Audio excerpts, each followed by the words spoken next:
तुमच्या रागामुळे तुमची मानसिक ताकद कमी होत आहे का? रागाला मनात साठवून ठेवल्यामुळे तुमचे मन भारावून जाते का? जर मन शांत नसेल तर निर्णय चुकतात. राग ही एक नैसर्गिक भावना आहे, जी आपल्याला अन्याय किंवा त्रास झाल्यास प्रतिक्रिया देण्यास प्रवृत्त करते.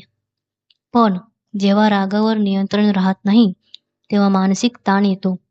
नात्यांमधील कटुता निर्माण होते आणि निर्णय घेण्यात चुका होतात. तुम्ही कधी रागाच्या भरात काही चुकीचे बोलला आहात का? किंवा वागले आहात का? जर राग जास्त वाढला तर त्याचा मानसिक आरोग्यावर परिणाम होतो, ज्यामुळे चिंता, नैराश्य, रक्तदाब आणि नातेसंबंधातील तणाव वाढतो. यामुळे आपले दीर्घकालीन नुकसान होते.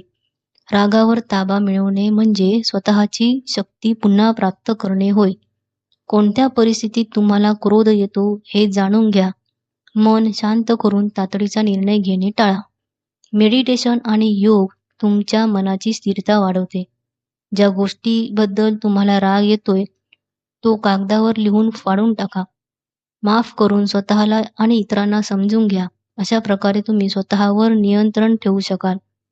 रागाचा त्याग केल्याने मानसिक शांतता मिळते, निर्णय क्षमता वाढते आणि नातेसंबंधांमध्ये सुधारणा होते. आपल्यात आत्मविश्वास आणि भावनिक स्वातंत्र्य प्राप्त होते. आयुष्य अधिक हलके फुलके आणि आनंददायी वाटते. व्हिडिओ आवडला तर लाईक, शेअर, सबस्क्राईब करा.